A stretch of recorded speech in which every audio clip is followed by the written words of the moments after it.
Hello everybody, my name is Farmer Phil, and in today's video we are going to be giving the JCB teleporter a well-deserved wash. But before we can start washing, I know it's been a while since I put up in a video. I think it was when we were preparing for the maize. This is what power washer should we buy? And well, we have bought the top voted one, a Kranzle. So we splashed out and bought this wee Kranzle. It's not very big, but we have used, as you can see, the dirt on it. We used it to wash down the yard at the back of the house. That's what we were using. It's parkside. It's knackered. I'm just going to throw it into the skip there when we've this done. But we bought that. 780 quid. Something like that. So, yeah. Everyone says the reason to buy this, it's an electric motor. Gearbox has oil into a fully metal piston pump or whatever it is. Puts up good pressure, and anyways we're going to get stuck into getting this ready. So we're going to put it on the inside of this shed here. So the plan is, I'll go in and I'll show you, but we'll be able to trace everything down through there so we can plug it in, have our water, and then have the pipe coming out so that stays in the shed and it's just out of the way, can't get driven over, can't get hit, and out with the frost. That's the plan. We're gonna get stuck into it and get it put in, and then it's away. It's where it needs to be. So I have a sheet of plywood to go down, to put it onto, and I have all my screws in the driver and that. So I'm going to climb inside, and then Liv is going to pass me in the bits I need, and I'll pass out the bits to her, and we'll get it done. Happy? Happy. Right, we'll go climbing. So here's our tire storage, where we keep good tires and rims. It would have been the old stock bull pen, the bottom of the calving boxes. I'm trying to get in here now is full. So the power washer weighs 22 kilos. It's quite a wee nifty one. Right, Liv, can you pass me bit? I have my screws in my pocket. So the plan basically is put that sheet down, pop it down, pop on the thing, pop in a few screws just to hold it. I probably could have done with a heavier piece of plywood. But we'll see. So for those of you wondering, that there is an electric water heater that we were using when we had the calves on not on the automatic feeder. And I was put in here because we were feeding them in that shed there. So we could hot wash if we wanted. But what end is on that? That end has a square pin, hasn't it? It's a round. So I could not use the adapter and just plug the power washer into that and just plug that in and just plug that out. If you want. Yeah, that would work. So this is the hose pipe. So if I pop that in there, that shouldn't be too bad. I can put this under that. Gives it a bit extra. Yeah, and that should just sit onto that. We shall be golden.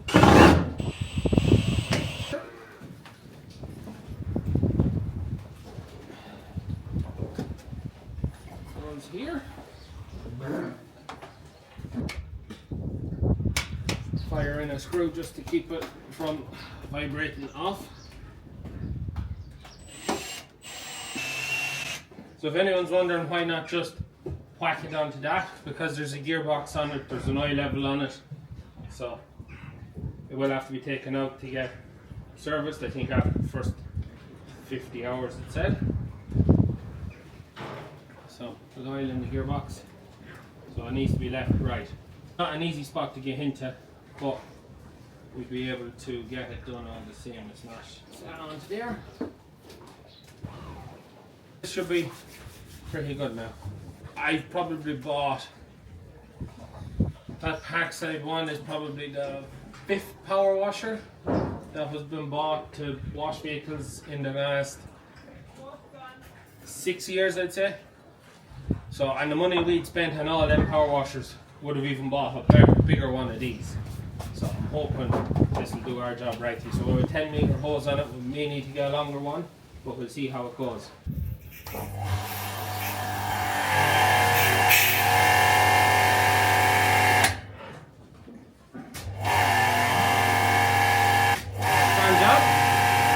automatic cut on and off. Just make sure that we plug out the hose pipe so there's not electricity running through it all the time. I would imagine that is best practice. And it's putting up on its wee dial there on full pressure about 70-80 bar of pressure. So happy days. I'm out here now.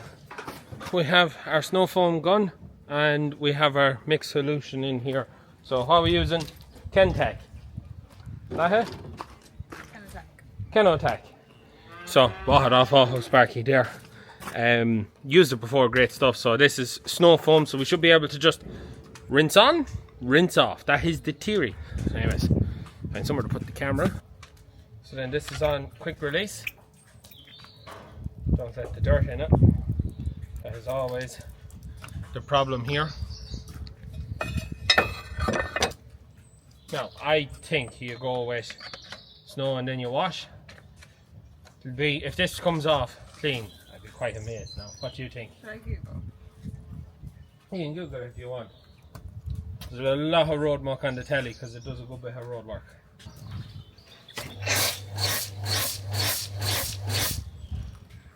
I don't think it likes this. Turn it down then. So.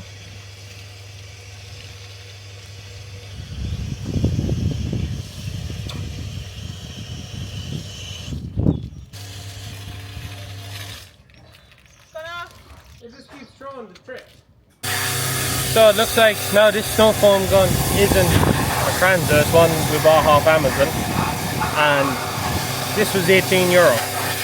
The one on the website that we bought the Kranzle from, paid for it, was €80 something. But this will not work with that, it keeps cutting out. Once you get to 50 bar, thump, cuts out. So I'd say whatever way this is designed is not compatible to that. So yeah, fun. Looks like we're going to have to spend €80 and I don't know what to do with this stuff.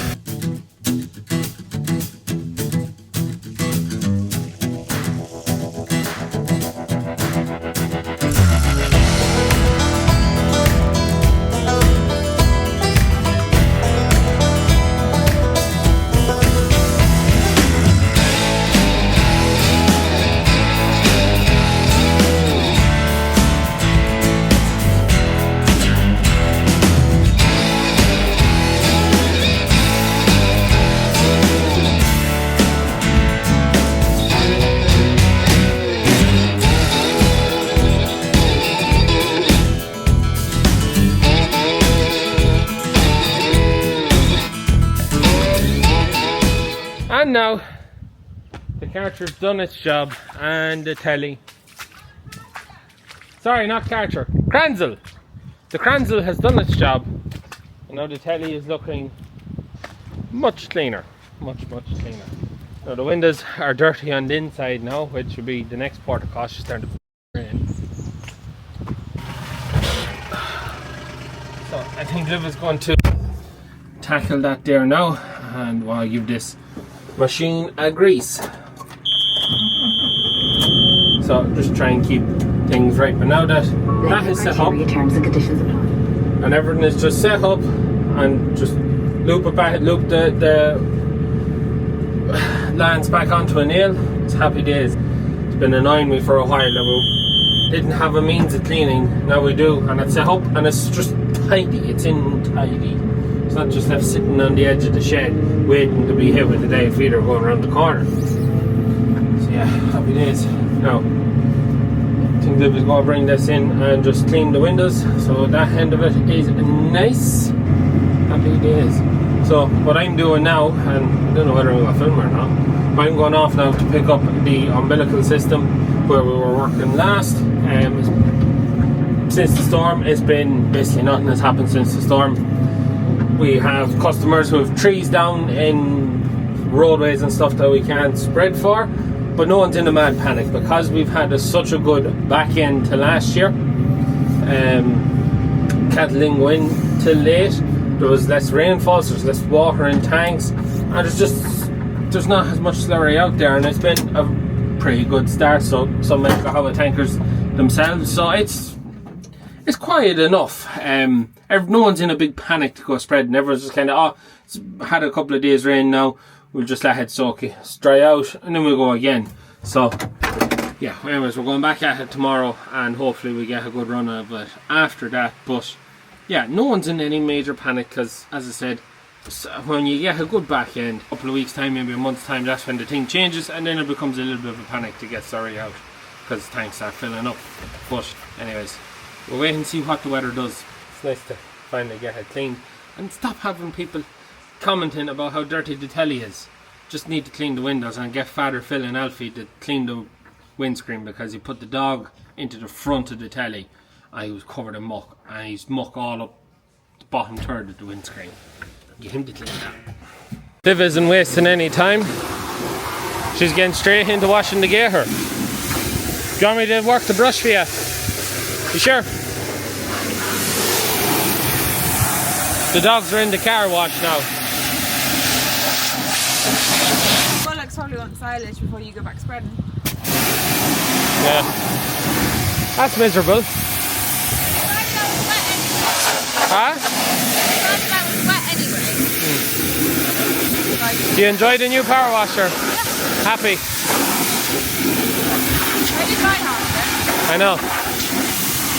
Happy out. Oh, the telly is nice and clean. We'll give it a fresh shot of grease.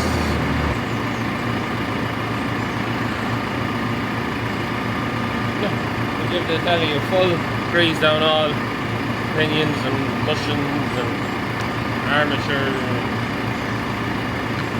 pins, the whole lot. Now we'll grease. Oh, the gear grease.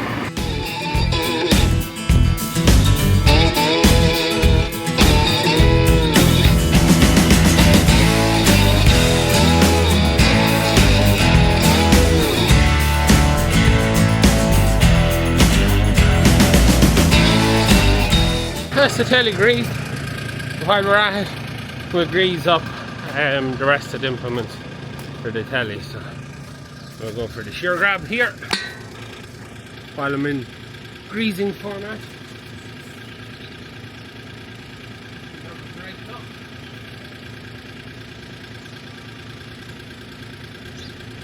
One more thing to grease. That's done. Well, it's the latest addition to what we have, even though it's not a lot, I suppose. Camera. We bought the Hustler. We bought the new Hustler. Hustler and Johnson's worked with us. They come with a good deal, and we said, fuck it, we'll go new.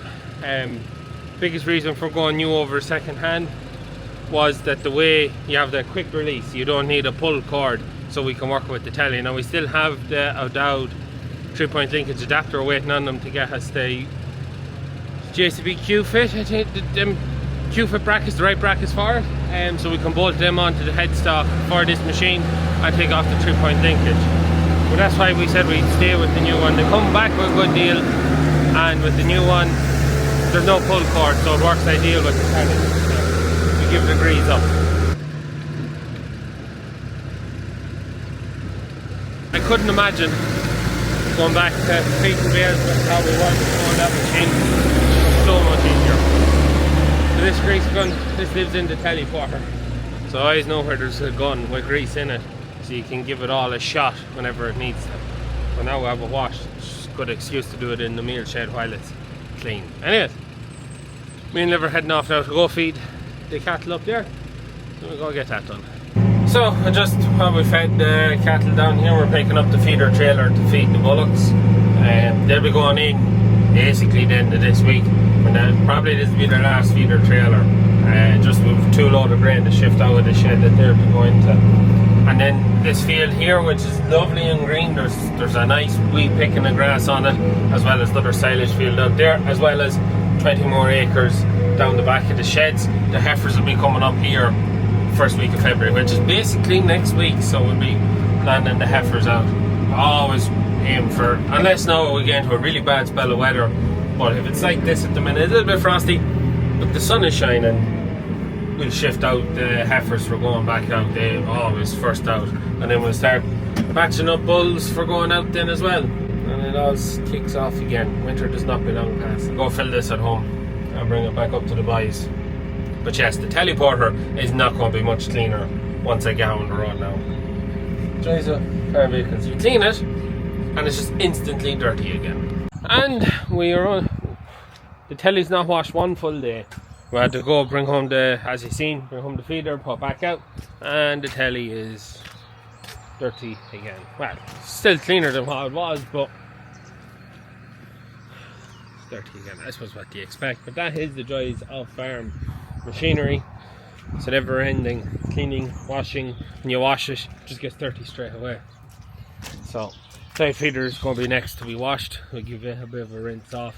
The old meal dust is the thing, it leaves everything with this kind of a griminess to it, so that's what really does the harm, or just gives that real dirty look. But look, that's the Kranzle in. We can now wash, and hopefully it lasts longer than any other power washer bought. But we listened to what ye said Kranzle, that was the one that I'd say 80% of the comments left. So look, we'll see how long it lasts. Hopefully it lasts. We have to try and fix the snow foam lance. I just said it to the cousin, and the cousin thinks it may be a non-return valve in the lance that's to stop the snow foam from going back to the lance. Could be what's causing it to go and then cut itself off. So we'll have to look into that, or just spend 80 quid. I hope you enjoyed today's video. If any comments, anything like that, please let me know in the comments down below.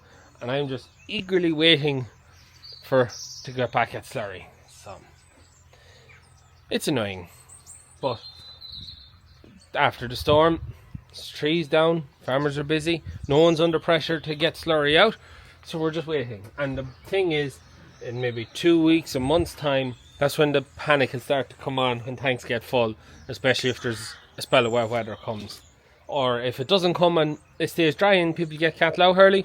We'll be hoping to get cattle out next week. It may not really come as a big burst, who knows, but yeah, it's the slowest start I've ever seen to slurry. Anyways, hope you enjoyed today's video. As always, please like and subscribe to the channel. Videos every Tuesday, Thursday and Sunday. I'm going to start tail feeding. That's it from me. Good luck.